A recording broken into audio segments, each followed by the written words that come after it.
Hello दोस्तों, स्वागत है आपका target teaching exam YouTube channel पे। तो इस वीडियो में हम लोग केवीएस पीआरटी 2023 के लिए एनसीएफ 2005 के मोस्ट इम्पोर्टेंट एमसीक्यू को देखने वाले हैं, जो कि बार बार आपके परीक्षाओं में पूछे गए हैं। तो आप लोग वीडियो को बिना स्किप किए हुए बहुत ध्यान से और लास्ट तक ज़रूर वॉच करिए। तो अब आइए चलते हैं अपने सेशन पे। तो पहला क्वेश्चन दिया है, राष्ट्रीय पाठ्यचर्या की रूपरेखा 2005 का उत्तरण निम्न में से किससे हुआ है? Option A Gitanjali, option B सभ्यता और प्रगति, ऑप्शन सी विज्ञान एवं तकनीक या ऑप्शन डी गोदान। तो इसका करेक्ट आंसर है ऑप्शन बी सभ्यता और प्रगति नामक शीर्षक है। राष्ट्रीय पाठ्यचर्या की रूपरेखा 2005 का जो शीर्षक है वो है सभ्यता और प्रगति। 2 नंबर का प्रश्न है, राष्ट्रीय पाठ्यचर्या की रूपरेखा के दिशा निर्देशों के अंतर्गत क्या आता है? तो 4 ऑप्शन दिए हैं। ज्ञान को स्कूल के बाहर के जीवन से जोड़ना, पढ़ाई रटन प्रणाली से मुक्त हो, सी दिया है परीक्षा को अपेक्षाकृत सरल बनाना, या ऑप्शन डी उपरोक्त सभी। तो इसमें जो सही उत्तर है वो है ऑप्शन डी उपरोक्त सभी। तीसरा प्रश्न है, राष्ट्रीय पाठ्यचर्या की रूपरेखा 2005 के मार्गदर्शक सिद्धांतों के विषय में सत्य कथन है। तो चारों ऑप्शन आप लोग पढ़िए, इनमें से कौन सा सत्य कथन दिया है। 3 जो ऑप्शन है वो गलत है, केवल एक सही है, तो उसे ही आप लोग सेलेक्ट करना है। तो जो इसमें सही उत्तर है वो है ऑप्शन सी, स्कूल में प्राप्त ज्ञान को बाहरी जीवन से जोड़ा जाना चाहिए। अगला प्रश्न है, एनसीएफ 2005 के अनुसार सीखना एक। चारों ऑप्शन आप लोग देखिए क्या है सीखना। तो इसका जो करेक्ट आंसर है वो है ज्ञान के निर्माण की प्रक्रिया है। तो ऑप्शन ए इसका सही उत्तर है। अगला प्रश्न है, एनसीएफ 2005 के अनुसार बाल केंद्रित शिक्षा शास्त्र में शिक्षा को किस प्रकार नियोजित करने की आवश्यकता है? अभिरुचि के अनुरूप, आर्थिक स्तर के अनुरूप, या सामाजिक स्तर के अनुरूप, या फिर शारीरिक स्तर के अनुरूप। तो चारों ऑप्शन आप लोग पढ़िए कौन सा इसमें करेक्ट होगा। तो इसमें करेक्ट आंसर है ऑप्शन ए अभिरुचि के अनुरूप। ये 2 बार अनुरूप लिख गया है, तो इसका सही उत्तर है ऑप्शन ए। 6 नंबर का प्रश्न है, बच्चों को शारीरिक एवं मनोसामाजिक विकास के लिए निम्न में से क्या जरूरी है? योग, औपचारिक खेल, अनौपचारिक खेल, या उपरोक्त सभी। तो जो इसमें ऑप्शन डी दिया है उपरोक्त सभी, इसका करेक्ट आंसर है। 7 नंबर का प्रश्न है, राष्ट्रीय पाठ्यचर्या की रूपरेखा 2005 के अनुसार कक्षा में शिक्षक की भूमिका क्या होनी चाहिए? एक उत्प्रेरक के रूप में, बी दिया है आदेश के रूप में, एक नेता के रूप में, या उपरोक्त में से कोई नहीं। तो ये होनी चाहिए ऑप्शन है एक उत्प्रेरक के रूप में। 8 नंबर का प्रश्न है, राष्ट्रीय पाठ्यचर्या की रूपरेखा 2005 के अनुसार सत्य नहीं है। तो आपको बताना है सत्य नहीं है। 3 जो हो वो सत्य है, एक जो है उसमें से सत्य नहीं है, तो वही आपको बताना है। तो इसमें जो सत्य नहीं है वो है ऑप्शन सी, क्योंकि बच्चे जो है वो बहुत से तरीकों से सीखते हैं, तो इसीलिए इसका सही उत्तर जो है ऑप्शन सी। चलते हैं अगले प्रश्न पे। अगला प्रश्न है, एनसीएफ 2005 के अनुसार भाषाई अल्पसंख्यक वाले वर्गों के बच्चों को शिक्षा किस भाषा में दी जानी चाहिए?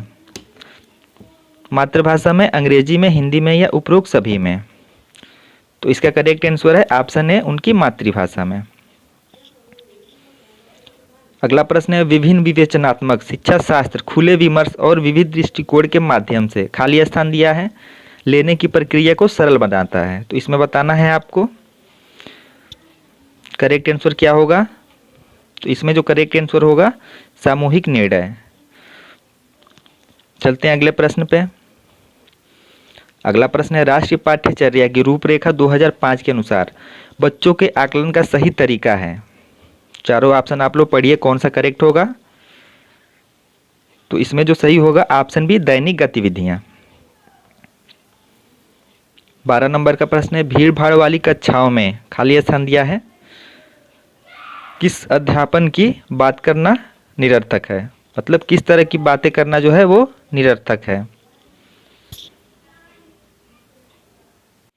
तो इसका जो करेक्ट आंसर होगा वो होगा ऑप्शन डी, सृजनशील।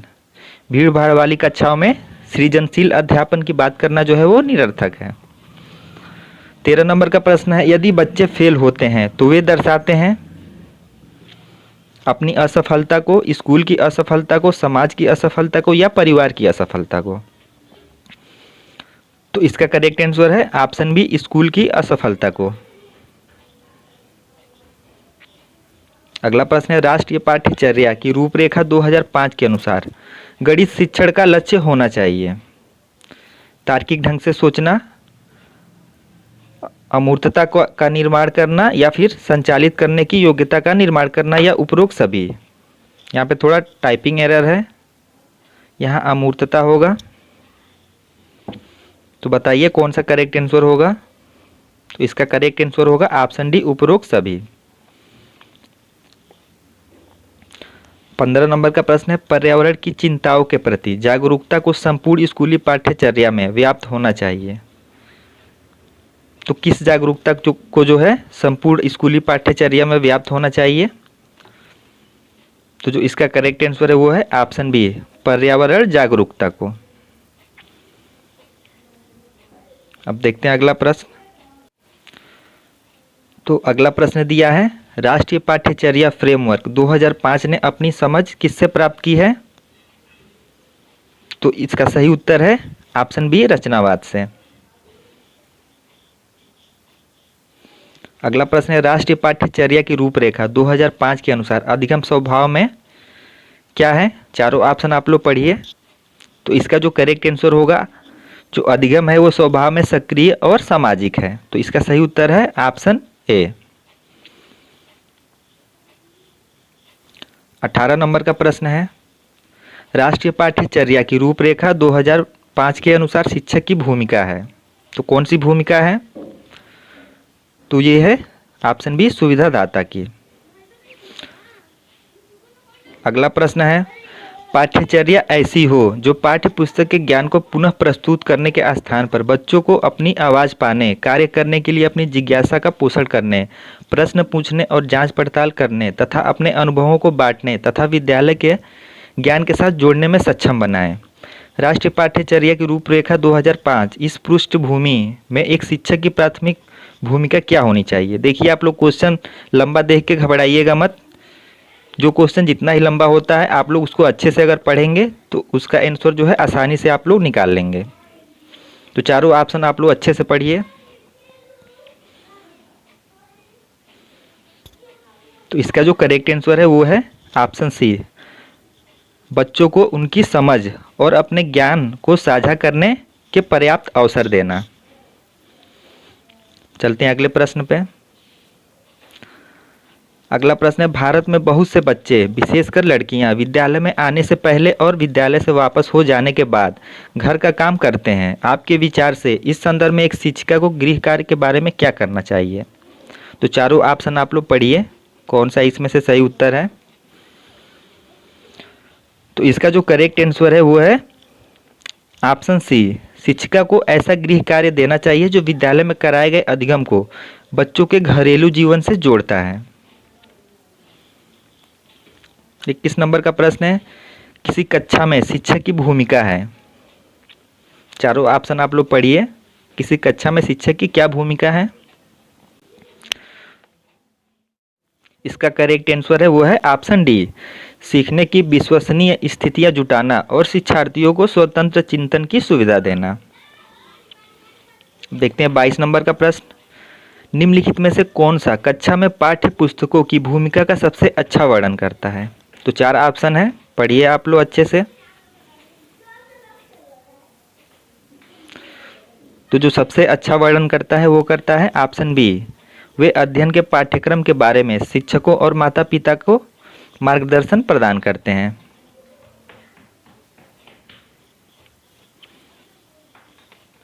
देखते हैं अगला प्रश्न। अगला प्रश्न है, विद्यार्थियों में संप्रत्यात्मक विकास को प्रोत्साहन देने के लिए निम्नलिखित में से कौन सी विधि सबसे प्रभावी है।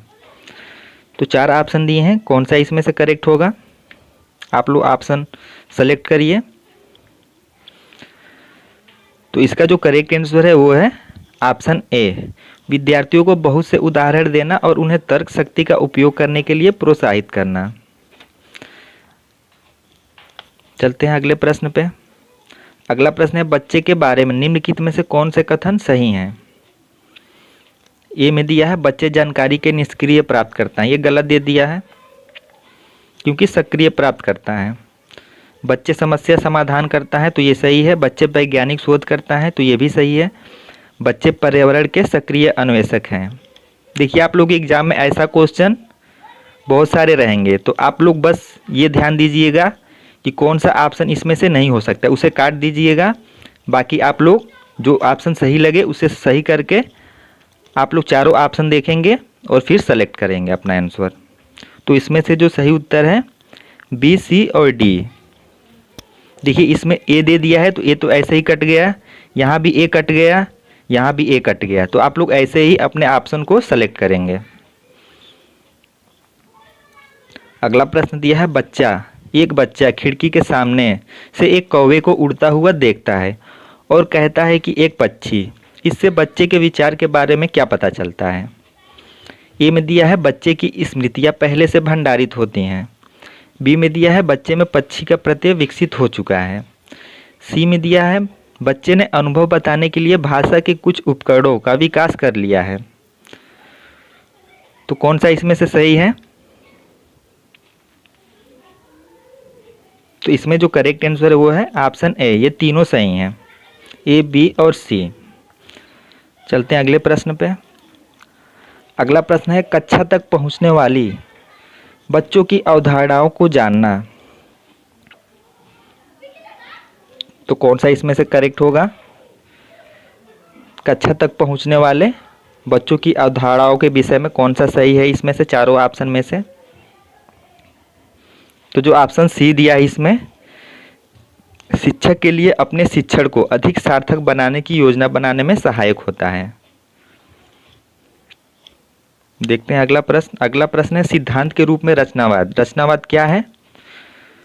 तो चारों ऑप्शन आप लोग पढ़िए।